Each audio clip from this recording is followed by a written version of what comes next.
the Scottish Football Podcast from BBC Radio Scotland.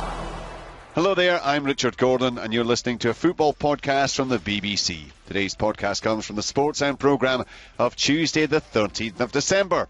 We were at Celtic Park for live commentary from the game between Celtic and the Accies, and it was the league leaders who took the points, but only just. Our commentator was Rob McLean. And that is that at Celtic Park, full time. It's a 10th straight Premiership win for Brendan Rodgers' team, and it is again an 11-point difference at the top. 11 points ahead of their closest challengers, if that be the right term to use about a team so far back. And Celtic have a couple of extra games to play as well. They're coming thick and fast, the games for Celtic at the moment, and by the turn of the year they could have a substantial, even more substantial lead at the top of Scotland's top flight. The only goal tonight, 7 minutes before half-time, Lee Griffiths scoring, played in by Tom Rogic, a pass down the middle. Dembele and Griffiths were both through. Dembele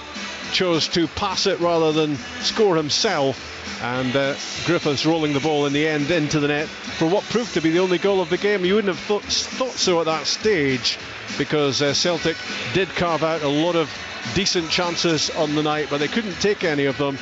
Hamilton had missed a really good opportunity for Donati first half, a free header from a Crawford corner kick. And Celtic had one or two scares late on in this game when Crawford and Brophy could have combined to a greater effect. But one goal proving to be enough for Celtic to extend their lead at the top of the Ladbrokes Premiership. Final score at Celtic Park tonight: Celtic 1, Hamilton 0. The home of live SPFL commentary for the next 4 seasons. Sportsound on BBC Radio Scotland. This is Sportsound. We're live here on BBC Radio Scotland, 810 medium wave, online, on digital. So just one game completed this evening, and it was a 1-0 victory for Celtic thanks to that Lee Griffiths goal, his 11th of the season. Celtic move on to 43 points. They're 11 clear of second place Rangers, still with 2 games in hand. And Aberdeen, of course, still 4 points behind Rangers because they were unable to complete their game this evening at Pittodrie. In fact, they barely got it started. Got it up and running. Had to send the players, the referee had to send the players back into the dressing rooms because of floodlight failure. That hung around for about 20 minutes or so, and they managed to get the lights up and going again. And then, sadly, they were very quickly off, and the referee was left with no option but to abandon the game. And we will be hearing from Aberdeen, from their chief executive Duncan Fraser, in just a moment or two. So 1-0 for Celtic in the Premiership, and they extend their lead at the top of the table. In the League One matches tonight, a big win for Livingston, 4-0 away to Stenhousemuir. Kieran Summers' own goal early on, putting Livy in front. Then 3 goals in the final 20 minutes. Rafaela De Vita and Dale Carrick each getting their 3rd of the season, and it's a 17th of the season for Liam Buchanan, who joins Moussa Dembele and Shane Sutherland of Elgin City as joint top scorers across Scottish football so far this season. What a season he's having. And Livy are having a wonderful season as well. They're now 7 points clear of Adrionians. Alloa Athletic drew 2-2 at home to Stranraer, so they weren't able to make headway either. Scott Agnew and Willie Gibson twice putting Stranraer in front. Jordan Kirkpatrick and Greg Spence, 10 and 15 goals for the season respectively, getting Alloa a point in the end, and that point enough for Stranraer to move out of the relegation playoff place, just clear of East Fife. In East Fife, of course, have appointed Barry Smith as their new manager. Going to be interesting to see how Barry gets on at Bayview. So in a league that was so incredibly close just a couple of weeks ago, all of a sudden Livingston are 7 points clear of second place Airdrieonians and 10 clear of third placed Alloa Athletic. Not quite as far in front at the top of League Two or Forfar, but they certainly had an impressive night tonight. 5-1 winners against Annan Athletic. David Cox, Tom O'Brien, Danny Denham, all in the first half. 3-0 it was at the break. Lewis Milne made it 4. Aidan Smith got one back for Annan, but Milne got his 2nd of the night, his 7th of the season, and Forfar rounded off a 5-1 victory against Annan, the biggest home win in League 2 of the SPFL so far this season. Forfar 32 points, Elgin 27. Annan remain just outside the playoff places, but 5 points adrift of fourth placed Clyde. In the English Premier League tonight, a couple of home wins. Bournemouth beating Leicester City 1-0. Mark Pugh with the only goal 10 minutes before half-time, his first of the season. And Everton, after a lot of struggles of late, came from behind to beat Arsenal by 2-1. Alexis Sanchez, who put Arsenal in front with his 13th of the season. Just before half-time, Seamus Coleman equalised. Ashley Williams got one, turned out to be the winner for Everton, who had Phil Jagielka sent off towards the end. I noticed also in the English Championship that Gordon Greer was sent off tonight, played for Blackburn against one of his former teams, Brighton and Hove Albion. Full details, of course, of all the matches at the website bbc.co.uk/sports-scotland. But those 2 wins in the English Premier League, that's great news for Chelsea, who of course are playing tomorrow night. They'll away to Sunderland, but they're now 3 points clear at the top, still with a game in hand. Back though to what happened tonight. We'll get further thoughts from Pat Bonner. We'll get some interviews from here at Celtic Park as well. But let's just get back to the situation at Pittodrie. The match having to be abandoned because of floodlight failure. Let's hear the explanation of the Aberdeen Chief Executive, Duncan Fraser. Duncan, what happened? Well, ultimately, a couple of weeks ago, we had a transformer at the club that failed. We brought in 2 generators, which were more than sufficient to power the stadium and indeed the floodlights. We've been testing them. It's been working fine for the last week and a half. We had 2 games on, worked fine, and then tonight one of the generators tripped. The generator that was responsible for the floodlighting. We powered her up again, but again, having tripped a second time, I think it left with no alternative other than to postpone the game. Kept the referee informed, and he's just thanked our staff for doing that. We can only apologise to the supporters of both clubs. I'm going to go and talk to Alan Burrows to make sure that they realise that we'll do whatever we can to compensate them in terms of tonight's game as well. Is the issue to do with local work that's been going on here? I think I'm right in saying there was a substation that was getting worked on, and this affected the power at the stadium, hence the generator. Well, I think the transformer issue, I mean, it may well have been partly to do with that, but in effect, this is a very old stadium. And it's the nature of an old stadium that you do have challenges around that. It's the first time I can remember the transformer causing that issue. But again, you know, when you bring up generators and top quality generators, you are hoping that that's going to suffice. A new transformer is due to be fitted later this week. Of course, you're looking to move to a new stadium, so we could talk about that at another time. It's probably a fact that, you know, you've had 6 minutes play, you stop another 2 or 3. It's really unfair on the players at that point, isn't it? It's absolutely unfair on the players. It's also unfair on spectators to have them hanging around. It's unfair on referees. I mean, at the end of the day, I think the referee's the one that ultimately has to make the call. But he made absolutely, in my opinion, the right call for everybody concerned. I'm just, again, gutted for everybody that's turned up in such a miserable night that this has happened. Financially, what does it mean for the club? Is that a significant blow? Because obviously you need to have hospitality and things like that. It will be a significant blow in that respect, but in reality that's neither here nor there as far as we're concerned. The main thing is the inconvenience to people from Aberdeen, from Motherwell, from the Interland that have come in this evening, and to everybody concerned. You know, we take that financial hit and we move on, but my major concern is spectators. And I think that's why, at least if it's going to be a call, the sooner it's made, the better. Too early to know exactly when this would be rearranged for? No, it is too early. We're going into a period, of course, when we have the winter break, etc. So, given the time period involved, I would imagine it will take place afterwards. In terms of the playing side, when you have the chance to close back in second, it's probably a little bit more frustrating for Derek McInnes and the players. I'm sure it is. I think it's very frustrating for them. It's very frustrating for everybody involved. There is nothing we could do about that. We've covered all bases in that regard, and you know, we've just got to get on with it. Duncan Fraser, the Aberdeen Chief Executive. Neither manager gave reaction. Wasn't an awful lot to react to, I suppose. We did hear earlier from Alan Burrows, who's the General Manager of Motherwell, and he agreeing with Duncan Fraser that the right call was made by the referee, given that they had failed twice. Clearly, it was a situation that was not stable, and that they simply did not want to take the risk of trying again and having everyone inconvenienced even further. And as Aberdeen have said, they'll kind of launch an investigation into it. The SPFL will certainly want a full explanation. It seems quite apparent that it was the generator or the generators that were causing the problem there. And what it has meant, of course, is all the fans who went along there. I know the Motherwell fans would have travelled up. Lots of Aberdeen fans travelling from far afield, and of course lots from in and around the northeast.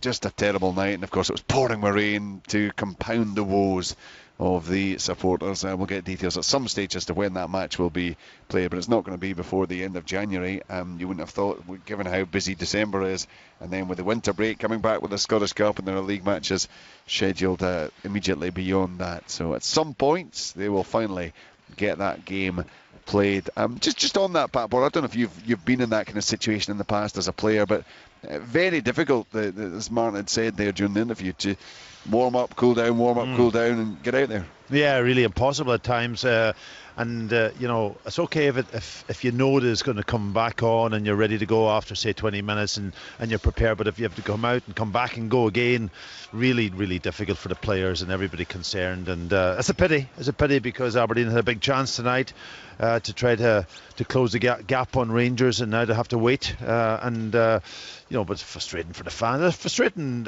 night all round, wasn't it? Yeah. Frustrating for us here too with the technology. Yeah, again, apologies. I know anybody who's listening, we had some major difficulties during the time. There was a point there, poor Liam and Willie, where they had nothing to commentate on there, and our lines had completely disintegrated here. So we finally got up and running, and we were at least able to bring the commentary from here. The goal, of course, Pat, coming just before half-time. You'd imagine that might have unlocked Hamilton. They stuck to their task, though, didn't they? Not just defensively, but also in the closing stages, causing one or two little worries for the home team. Yes, I suppose that word frustration too, in different ways for the managers here.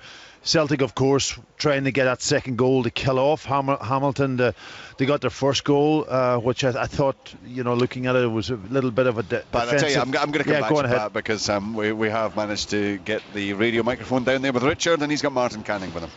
Martin, not the result that you wanted, but how did you feel your team played tonight? Yeah, again, I think same as most of the season, performance-wise, I'm pleased. I thought they performed well. I thought we worked really hard. We were disciplined. We kept our shape well. We limited Celtic to not a lot. And we've done what we hoped we could do, and then stay in the game long enough to make the last 10-15 minutes uncomfortable and give ourselves an opportunity to take something from the game. And I thought we were unfortunate. I thought a couple of times we got into decent areas, maybe didn't quite make the most of it. But no, all in all, to a man, I thought they were magnificent in terms of their work rate across the pitch. And it would be nice to take something for the game, like I say, and we gave ourselves a chance. Frustrating for you that Celtic scored their goal just after a little period when your team had come into the game, and obviously Massimo had a chance as well with the header just before that. Yeah, that's right. We talked about the first 10, 15, 20 minutes being important and trying to limit Celtic to very little and find their feet and build our way into the game. We've done that, like you say. We got through that period. For the first time we kind of got up the park and maybe looked a wee bit of a threat ourselves, and we conceded straight from it. I need to see they go back, obviously they get straight through, and it's one of the few times in the game they actually managed to get through the centre of us, and we end up conceding an opportunity. But no, like I say, all in all, I think work rate wise I can't ask any more of the guys. They work so hard, but we've got to recover now. We've got a big game on Friday night, so we've got 2 days to get our legs back and get prepared for Rangers. And there won't have been many teams this season to have made Celtic feel just a little bit uncomfortable the way your side was at the end there. Yeah, well, that was the hope, that we could, like I say, we could stay in the game long enough to make that last 10-15 minutes uncomfortable and give ourselves a chance of taking something from the game. So I think at Celtic Park it's very difficult. If you score early, it doesn't mean you're going to try to take something from the game. I think the best plan is to try and stay in the game as long as you can and give yourself that chance that you can take something from it, whether it's 0-0 or 1-0 like it was. It's tight, but no, I thought it was an almost night, if you like, but in terms of the result, but in terms of the performance, I'm pleased. And just finally, we spoke a wee bit beforehand about this run of games that you've got, Rangers, Celtic again, Aberdeen. Did you see enough in your team tonight to believe you can take some points from that spell? Yeah, I think so. I think when you look at it, it's a difficult venue to come to. We've managed to perform well throughout the course of the season. We've performed well. We've taken a point at Ibrox, like I said to you. We've beaten Aberdeen at home. We should have beat Hearts at home. We've conceded late to draw it. So yeah, there's positives all through the squad, and I thought tonight as well, I thought young Scott McMahon, who's come into the team tonight and playing left centre back, was magnificent for a young kid. It's his first time coming here, and there's positives all the way through. The young kids keep coming through as well. Ross Cunningham obviously comes on at the end as well, so I think there's positives all the way through, and we need to try and build on it now. But the biggest thing now is it's done, and we need to now put all our energy into preparing for Rangers. Thanks, Mark. Cheers, thank you. Martin Canning will get Brendan Rodgers' reaction shortly. An awful lot there that Hamilton can look at and be very pleased about in terms of their overall performance. What it does mean, though, Pat, that you go from a run of 5 successive draws to suddenly you haven't won in 7 now, because they'd lost the game prior to that. So, I know it's stats and you can make the statistics do just about anything you want to, but it's a worrying run, perhaps, now. And then, of course, the games that's coming up too. There's no guarantee you're going to get results there. But I think he's right to take the positives out of it. And I thought they were well organised tonight. Normally I watch Hamilton, and I'd be talking about the way that they play the game, the way they pass the ball, the way they get forward. But tonight it was about their defending. And he did it almost 95%, apart from, I thought, the goal. And a couple of chances thereafter, but overall he'd be delighted with that part and coming. And he said, of course, the players applied themselves and they kept applying themselves. The frustrating must be that they got themselves into really good positions. Young Danny Redmond was in, I think, about 3 times in almost the exact same position, and he hit the wrong pass, or he didn't quite get the pass away, and he elected. And then even right at the end, Doug Emery was down in that left hand and couldn't get that good cross into the box when they had bodies in there. And that'll be the thing that'll annoy him, because they had a wee chance to get something out of the game, and to keep the run going, as you already said. Now is a defeat. And that defeat then goes with the stats, and we'll be talking about it in a couple of weeks' time. We'll be probably doing Hamilton again, and they could be in a situation there where they haven't had a win in 7 or 8, maybe 9 games. So it'll be difficult for them. But yeah, keep the positives out of it and keep that, and talk to the players about it, and hopefully recover for the next couple of games. Yeah, well, the next one, as Martin Canning was saying, live on Friday night against Rangers at New Douglas Park. We'll have live coverage of that, of course, on Friday night's programme. So a 1-0 win for Celtic, just waiting for a reaction from the Celtic manager, but his team have gone 11 points clear of Rangers at the top of the table. Just to recap on the scores from elsewhere around Scotland tonight: Stenhousemuir 0, Livingston 4, an early own goal from Kieran Summers, and then late goals from Raphael De Vita, Liam Buchanan, Dale Carrick. Livingston have suddenly gone well clear, 7 points clear at the top of the table. Alloa and Stranraer drawing 2-2. Jordan Kirkpatrick and Greg Spence with equaliser for the home side. Stranraer twice in front through Scott Agnew and Willie Gibson. And a thumping win for Forfar in League 2 to go 5 points clear at the top of the table. They beat Annan Athletic. David Cox, Tom O'Brien, Danny Denham and Lewis Milne had them 4-0 up just shortly after half-time. Aidan Smith got one back, but it was Lewis Milne who got his second of the night to round off the scoring and to give Forfar their biggest victory of this season. So they've gone 5 clear at the top of the table. And those 2 scorelines from England: Bournemouth 1, Leicester 0, Mark Pugh, and Everton 2, Arsenal 1. Everton coming from behind to end their disappointing run of late and to deal a blow to Arsenal and their title hopes. Alexis Sanchez had put Arsenal in front, but Coleman with equaliser just before half-time, and Ashley Williams with a winner 4 minutes from the end. Here at Celtic Park, the Celtic subs are out doing their warm down, those who were involved, those who weren't involved. We're just waiting for Brendan Rodgers to give us his reaction. As I think Rob said during the commentary there, Pat, yeah, it's very different scoreline from the last time Hamilton were here, but 1-0 is just exactly the same in terms of those 3 points. We can get down now to Richards with Brendan Rodgers. Brendan, the 1-0 win, you got the 3 points that you were after. How do you assess your team's performance tonight? Well, it certainly wasn't at the level that we've been for a lot of the season. But I think the mentality of the players was very strong. We weren't as fluent tonight as what we normally are. Pitch is slow. It looks a little bit heavy, so it affects the speed of our game. But we had chances to be a lot more comfortable. And of course, when it's 1-0 late on in the game, the opponent has nothing to lose. But give credit to Hamilton as well. We had back 5, a diamond in midfield, we won up front, so really condensed the space. Obviously I've conceded a lot of goals here in the past, so they're never going to come and open up, and it's up to us to break it down. And we did break it down a number of times, but got the important goal which allows us to win the game. Yeah, I mean, your team had to show some patience tonight. I mean, you did keep probing, you did keep playing the way you wanted to play, so I suppose from that respect there was something for you to take from it. Yeah, I think that whenever you're a winning team, you have to have persistence, and you have to have drive, and you have to keep having that hunger, and the players have got that in spades. They're, as I said, to stay focused in the game tonight. We made so many passes, got into good areas, but just failed in just that last little bit of incision in the box. So but like I say, it's a difficult one, because we come here and the crowd are expecting maybe a mountain of goals, but again, with great support tonight, was a good performance, not quite the levels that we've been at, but it gets the job done, and I have to give a huge credit to the players for that focus and mentality just to see the game through. Lee and Musa combined for the goal. How did you think they played together up front? Well, it was collective. I'm not so worried about how them two are. I'm more worried about the team, and collectively we weren't as fluent in our positioning as what we normally are. So, but both players worked hard. They both got qualities. But like I say, I'm worried about the team rather than individuals. Did you feel it's a wee bit of sloppiness creeping into the team's play towards the end? We were a little bit concerned in the final moments as Hamilton pressed forward. Yes, yeah, we were poor. We gave the ball needlessly away from behind.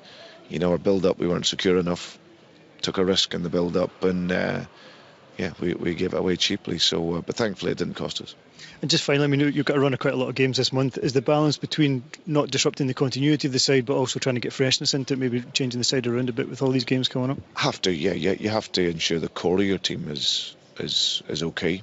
But like you say, you need to also ensure that you've got that speed. Obviously, we're missing a lot of our real dynamic players out of the game in terms of James Forrest and Scott Sinclair. So we're having to find different ways to work, to play.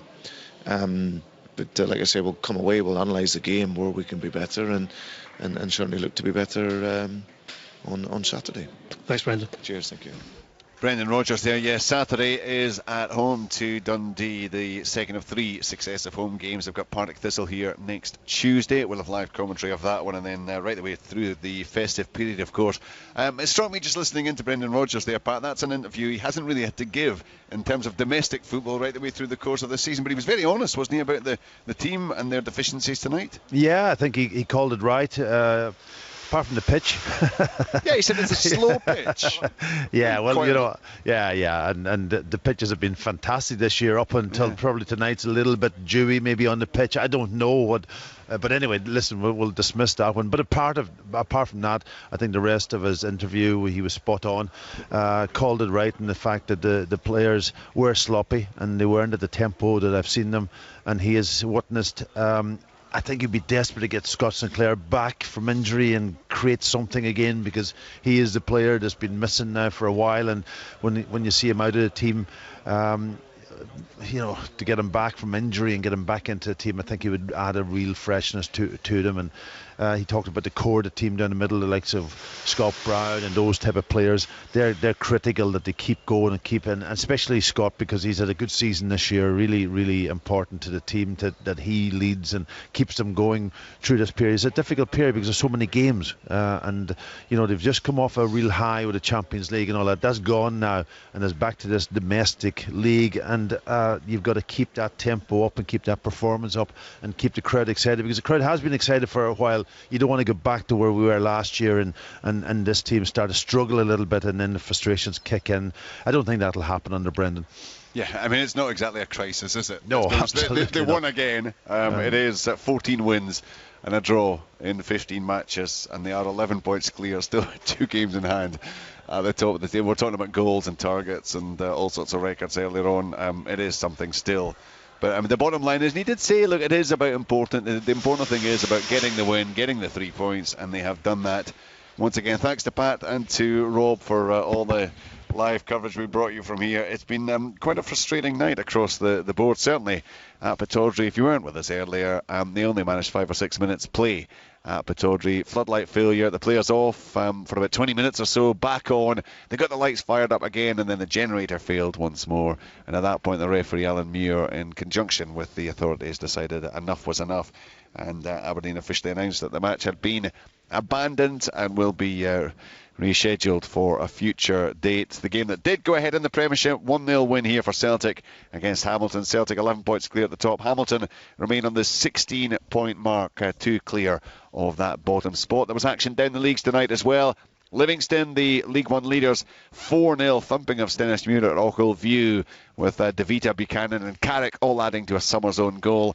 Alloa had to battle back twice to get a 2-2 draw at home to Stranraer. So Livingston have moved clear of the pack there. They're on 36 points. Airdronians 29, Alloa 26, Brechin 25 and Queen's Park 21. And a big win for Forfar at the top of League 2.